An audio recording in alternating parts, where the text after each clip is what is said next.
What a delight to have you join us on the show today. I'm your host, Mama Zawonker, and warmly welcoming you to your show, Your Conestoga Today. I woke up this morning with the thought of holding time down so I can enjoy some moments that are fast flying off. Or is it just me? Year 2025 is on a jet speed and it won't slow down.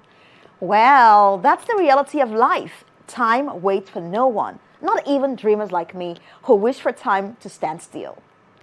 Time is life's greatest asset, and once it's gone, we can't get it back, sadly. So let's be intentional about how we use it, chasing your dreams, learning something new, or simply making space for what truly matters. We have got to make every moment count. And speaking of things that matter, togetherness. In a world that sometimes feels divided, connection is more important than ever. February is the month of love, and because I love love, I will continue to talk about our need for community, friendship, and lifting each other up. Whether it's a kind word, a helping hand, or just being there for someone, prioritizing the little things that make a big difference is important. Meanwhile, here's a short poem I wrote that speaks to why connection matters, titled, We Are Threads. We are threads woven together, each of us leaning on the other to make a stronger bundle. Separate from each other, we are frayed, but held in love, we bind and build together. In a world that pulls apart so fast, it's only connection that makes us last. So, stand with me. I will stand with you through storms and sunshine. For when we hold and when we stay, love's light will never fade away. Today, let's celebrate time, togetherness, and all the things that bring us closer. Welcome to Your Conestoga Today. Tell your friends the show has begun. And to our first news story for today. Conestoga's Applied Computer Science and Information Technology ACSIT Job Fair brought hundreds of students together with leading employers at the Waterloo campus on January 22nd. The event provided an invaluable opportunity for students to explore co-op and full-time roles while connecting directly with industry professionals. With top employers like Descartes, Equidata, Equitable, Definity, and Vehicle in attendance, students eagerly lined up to meet company representatives, ask questions, and explore career paths in IT. The students are very engaging. They were asking questions, which is very nice to see, said Kathleen Gray, a human resources generalist at Equidata. Having attended the event multiple times, Gray emphasized how face-to-face conversations make a difference in the hiring process. Being able to meet people makes a big difference. Equidata's booth featured Jeffrey Smith, a Conestoga graduate and software engineer who once stood on the other side of the table as a student at last year's job fair. Smith, who started his co-op just 2 weeks before that event, returned this year to share his inspiring journey with students. Before transitioning into IT, Smith worked as a bike tour guide in Toronto and even had a career as an opera singer. It can be done, he assured students, encouraging them to stay persistent in their job search. Now, for Chris Brendret, manager of software development and architecture at Descartes, job fairs are a win-win. They are the future, so the world is going to be shaped by their eyes, he said. He values these events not only because students gain insights into diverse IT careers, but also because companies like Descartes discover fresh talents and new perspectives. The students are able to tap into that experience. At the same time, they give us insight into where the trends are going, Brendret explained. The students bring energy and a new perspective to our team. Rebecca Clark, talent acquisition specialist at Equitable, noted that the fair was a great way to introduce students to the range of careers available at a Waterloo-based insurance company, including roles in cybersecurity. Clark appreciated the enthusiasm of the students she met.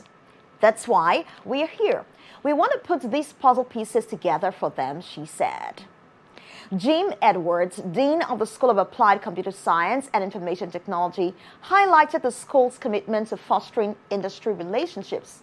The School of Applied Computer Science and Information Technology is proud of our strong and collaborative relationship with technology and engineering employers across the many cities we teach in. Career fairs like this positively reflect our many industry partnerships and the tremendous value graduates can expect from a Conestoga education. We appreciate the support of our many partners at this well-attended event. Conestoga School of Applied Computer Science and Information Technology provides students with a 21st century education designed to prepare them for careers in the ever-evolving tech industry. Through project-based and work-integrated learning, students tackle real-world challenges while developing the skills needed for success in IT and communications technology. The school offers several bachelor's degree programs, including the Bachelor of Computer Science and upcoming bachelor's degrees in Digital Technology Solutions and Data Analytics, launching this fall. Now to something that's been making headlines lately: the trade tensions between the U.S. and Canada. While the political landscape can feel a bit uncertain, there's a silver lining for us as consumers. Now, more than ever, it's a great time to focus on shopping local and supporting Canadian-made products. Let's dive into why this shift can be beneficial for all of us. Recall that the U.S. imposed a 25% tariff on nearly all Canadian goods, with a 10% tariff specifically on energy products. These measures are expected to have significant economic impacts. Choosing to purchase Canadian-made products isn't just a patriotic gesture. It comes with tangible benefits. One is boosting our economy. When we buy goods made in Canada, we support a healthy economy and job markets. More money stays within the country, strengthening our industries and communities. Another reason is environmental benefits. Purchasing Canadian-made goods helps sustain local businesses, create jobs, and strengthen industries. More money stays within the country, reducing our carbon footprint. Now, quality assurance is another reason. Canadian products often adhere to high safety and quality standards, ensuring you get reliable and well-made items. So here are some tips to help you make that transition if you're going to buy local, so that you can have a seamless buying or purchasing power. The first thing you want to do is to explore our local markets here. Every community in Canada has got their farmers markets or local craft fairs showcasing homegrown products. Patronize them. Again, you want to check labels. The shopping labels, look out for Made in Canada labels to ensure you're supporting domestic products. And then also, when you're online shopping, ensure that you are purchasing any Canadian businesses online using .ca websites, which means that you can buy more affordable goods, faster shipping times, and of course, the added benefits of supporting the community. While global trade dynamics can be complex, we have the power to make choices that benefit our nation. By prioritizing Canadian-made products, we're not only supporting our economy, but also fostering a sense of unity and resilience. Let's turn these challenges into an opportunity to celebrate and uplift our local businesses. With Valentine's Day just around the corner, did you know that Valentine's Day has roots that might surprise you? Some historians trace it back to the ancient Roman festival of Lupercalia, held in mid-February, which celebrated the coming of spring and fertility. But well, as time evolved, and by the 14th century, it became associated with romance, leading to the Valentine's Day we know today. I'm wondering, what would be the perfect gift for that special someone? When it comes to picking out a Valentine's gift, it's all about thoughtfulness and knowing your recipients. But here are some tailored suggestions for you. If you're purchasing for a mom, a personalized jewelry like a necklace or bracelet with her children's initials or birthstones can be both sentimental and stylish. And then you could also get her a spa gift set. You can treat her to a luxurious spa set, complete with bath combs, scented candles, and lotions for a relaxing experience at home.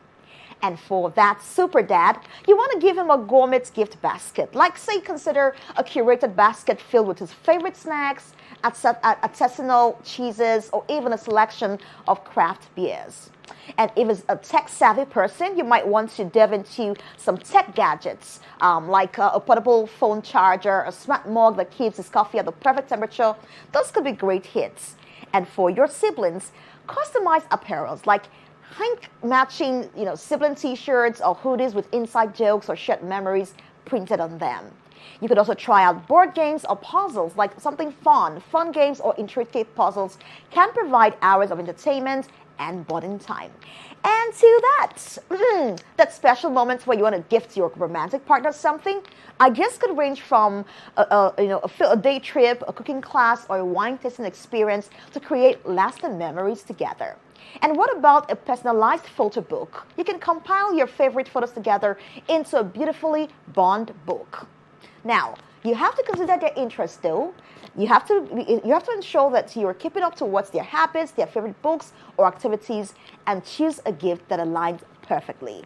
And don't forget to add a personal touch, because a special gift, though simple, can become so special with a handwritten note or by adding a personal engraving. And you know what? Quality time is often the best gift. So don't worry too much about spending so much money. You can plan a special day or activity that you both can enjoy. After all, it's not about the price tag, but the thought and effort you put into showing your appreciation and love. So, happy gifting! Yeah, in terms of celebrating the achievements of the Black community, Congresswoman Alma Adams delivered a passionate speech on the floor of the U.S. House of Representatives on February 1st, 2023, in recognition of Black History Month and the Greensboro 4. She emphasized the importance of Black history, stating, "Black history is more important than ever. If it weren't so important, then they wouldn't try and stop us from teaching it."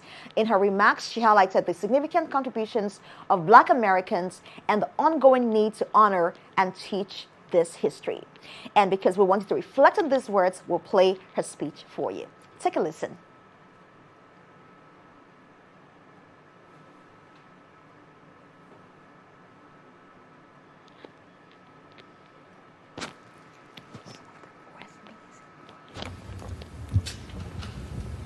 Mr. Speaker, today I rise to celebrate the first day of Black History Month and to honor the Greensboro 4 for exemplifying this year's Black History Month theme, Black Resistance. Black history is American history, but it's important to remember that it is an ancient history. The Greensboro 4, also known as the A&T 4, sparked the sit-in movement in 1960, just 63 years ago today. Think about that. Only 6 decades ago, during my lifetime, Black Americans in the South were forced to use different water fountains, eat at separate lunch counters, go to different bathrooms, and most of all, suffer the indignity of second-class citizenship. And that is why on February 1, 1960, 4 courageous Black students from North Carolina Agricultural and Technical College, my alma mater, Ezell Blair Jr., David Richmond, Franklin McCain, and Joseph McNeil, sat down at a whites-only lunch counter and asked to be served. In doing so, the Greensboro 4 changed the United States forever. The sit-in movement spread to cities across the South, where Black resistance against segregation, discrimination, the Jim Crow, eventually led to the Civil Rights Act of 1964, which outlaws segregation in public accommodations. And so it is with great pride today that I recognize the A&T 4 and every American who joined the sit-in movement to protest the racism of the Jim Crow South and eventually change public policy. These protests against injustice led to civil rights and voting rights for Black Americans, as well as equal protection under the law. And whether it was at the Woolworths counter or on a bus in Montgomery or in a jail cell in Birmingham, or on a bridge in Selma, Alabama, or on the steps of the Lincoln Memorial or a Baptist church in Atlanta, or in St. Louis, Missouri courthouse before the Civil War, or at a slave rebellion in Southampton County, Virginia, in the antebellum South, Black resistance has nourished and slowly worked to protect American democracy. So we as a nation have a responsibility to learn from our past and work diligently to carry on the legacy of these four men and all of our ancestors in the movement by ensuring equal rights for all people and by protecting the civil rights they fought so hard to win. Black history is more important than ever, and if it weren't so important, they wouldn't try to stop us from teaching it. Last month, Florida schools announced they would not teach an advanced placement course in African American history. The state of Florida's letter to the College Board claimed the course lacks educational value. I disagree. We can't afford to remove critical thinking from our curriculum. Our students won't understand American history without understanding African American history, and those who don't understand history, Mr. Speaker, are doomed to repeat it. And that's why this February, all Americans must recommit to teaching Black history in our homes, our schools, and our churches, on TV, on Twitter, and yes, even in the halls of Congress. We must be unified and unafraid to say Black and to teach our history and heritage. Because if we don't remember the Greensboro Four, Rosa Parks, Martin Luther, and Coretta Scott King, John Lewis, Hattie McDaniel, Frederick Douglass, Harriet and Dred Scott, Nat Turner, Harriet Tubman, and countless others, someday, somewhere, someone will have to endure what they endured to win yet again the rights and the respect they fought for. And that's why, for me, every month, Mr. Speaker, is Black History Month. Thank you, Mr. Speaker. I yield back. Thank you for joining us on this episode of Your Conestoga Today.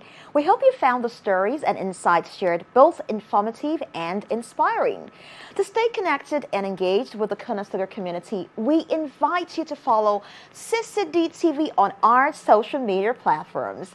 You can find us on Facebook and Instagram at ccdtv.ca, and of course on YouTube. We are always there to keep you updated. Follow us, join the conversation, and make our online community as vibrant as we'd love to have it.